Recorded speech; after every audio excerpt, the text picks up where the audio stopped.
Wait for today's video mga pards. This is day 2 in the farm. Bago ang lahat, this must be Pards TV. Lagi nagpapaalalang piliin lagi ang magpakabuti. Ito na nga mga pards, ay paalis na ako sa amin at naglalakad na ako.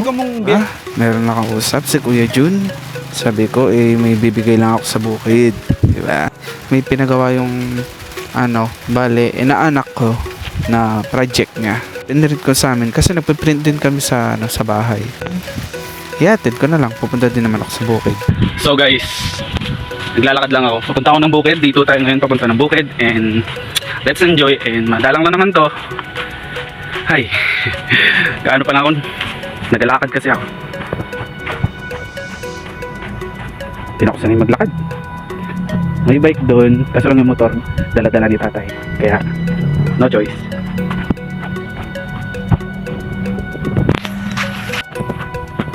Tignan niyo yan guys, ganyan yung kapaligiran. Diba kahapon di ko napakita yung side ang ganda na. Hindi ko pala yung hood ko guys kasi mainit. Kahit na makulimlim, mainit pa din. Exercise. Panibagong exercise. So guys, nandito na tayo sa malapit na. Hinihingal ako guys. Lapit na tayo. Yun si Haring Araw. Hindi kita. Para akong si Koki Cards. Hinihingal na ako. May sabi ni tita, ayaw ko daw umitim. Sayang naman. Sayang naman. Kahit naman na hindi ako naarawan talagang hindi naman ako pumuputi. Sige na. Mamaya, take ko kayo ulit. Is malapit na tayo. Yan na yung sitaw ni na tito. Tsaka sili. Banda doon yung sa amin. Guys, nandito na tayo sa bukid. Our day 2. So, nagsimula na pala ako yan dyan, pards. Nagsimula na ako magdamo. Pero parang meron akong nakitang nakalitaw, pards. Buti na lang, pards. Medyo maayos yung brief natin dyan. Buti, hindi yung no-guard yung nasuot ko. Huy! Pero kahit ganun pa man mga pards, talagang pinag-iigihan ko yung pagbubunot dyan. Ngayon pinakaliit na pumunta dyan. Punta muna ako sa bukid. Dito. Bali, For the vlog. 3 kama na lang yung natitira. And baka maano yung ko. Gawin natin dito. Yan. Mas okay. So guys, So sa pagpapatuloy, ako pala ay nagbubunot ulit dyan mga pards. Pero mga ilang oras lang ako nag-stay dyan pards kasi patapos na rin naman sila tatay nung pumunta ako dyan. Pumunta lang ako para maihatid ko yung pinaprint nung inaanak. Sabi ko sa kanila ay ko lang dyan. Pupunta din naman ako sa bukid. Diba nakatulong kahit konti man lang. Bubunot kasing ganyan birds. Medyo delikado lang yun sa salaman. Pinakadelikado. Yung sa ilalim, hindi naman. Basta every time na magbubunot ka, pati ugat nung damo dapat nakukuha mo. Hindi yun tinatawag na bara-bara. Yung sige para may mabunot ka lang. Hindi dapat ganon. Kaya lang din yung pagbubunot mo kung yung mga ugat ng damo is hindi mo nakukuha. Turo na talaga ni tatay na pati yung ugat ay kailangan ay sumama. Diba? Hindi natutubo.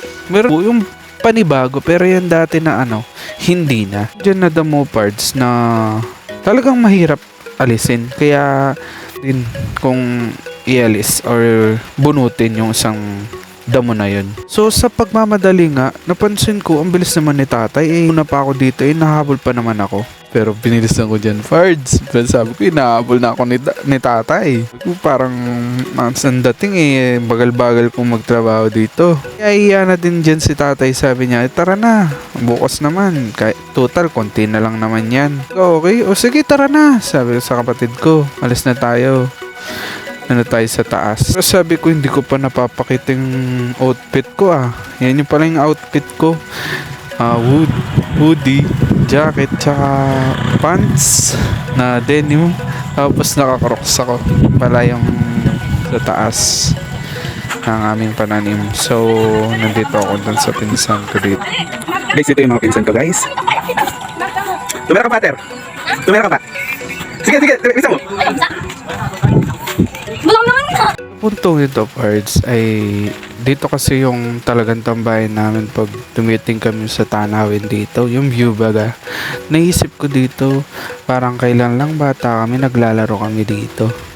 Tapos naghahabulan, 'di ba? Batang bata, hindi alintana yung problema sa paligid kasi nga bata pa.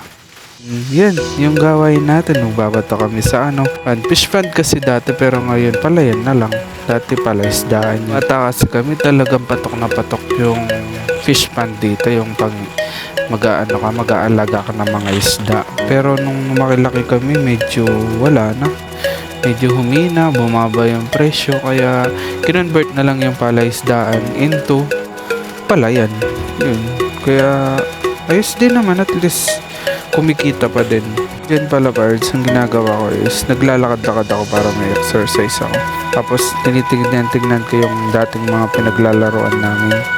Sabi ko, ganun pa rin naman, wala naman ding pagbabago kasi nga bukid din naman yan. Wala ba naman development yan, huwag pa jogging pa dyan, pards. Wala pa. Sit down. Yan mabulok ka, sit down. Sit down, sit down. Sit down. Magpakita mo. Itong ito, pards, ay pinipilit ko talagang tumahimik si Yeser para magpakitang kilat man sumunod sa akin. Say hello to our parts. To our followers. Say hello. Say hello. Say hello. Say hello.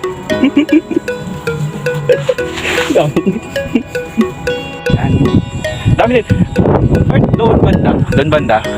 Ay, dito tulok yun. Yan. Doon pala sa kabila, alam niyo yun yung halaman doon. Doon nakatira yung bigla sa managal.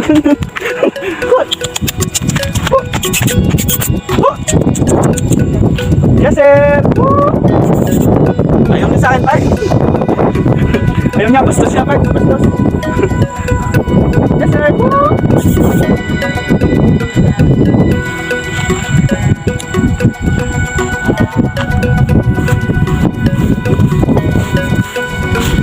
Before, parts, dito kami naglalaro. Pag nandito na kami sa bukid, ayun, naglalaro na kami dito, maghahabulan. Maglalaro ng mga lupa. Yan yung usual na nilalaro namin dito. Tapos pag minsan, magpapauwi kami ng mga kambing, yan, mga kalabaw. Before. And dito kasi banda, sa part na to is mga pananim ni na Tito. Yan. Tito Rayman, tsaka si na Tito Picho. Ayan. Lola ko, yung nanay, magulang ng nanay. Medyo magulo. Pero parts dito, marami kaming memories dito. Kumbaga, half din ng buhay ko is dito din kami talaga lumaki. Dito kami. Ayun, doon din kami. Naglalaro din kami doon sa kubo na yon. Matanda pa sa akin yan, mga parts. Yun. Before din, kumukuha kami ng mangga doon. Mangga, siniguelas. Yun. Yun yung mga kinukuha namin ng mga prutas. Yan. Dami kasi dyan. Tapos, pag minsan nangingisda din kami doon. Di ba? Kaya, daming memories dito. Yung pagkabata namin is hindi siya nakagaw. Talaga nag-enjoy din kami. So, pauwi na kami mga parts. Sasakay ako kay Tito Mike. Kabul ka. Yun, sasakay ako doon sa kolong-kolong.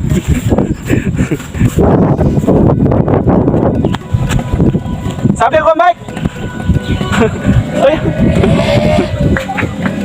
Sabi ako! Paano, pards? Hanggang dito na lang. Sana nagustuhan niyo yung video ko.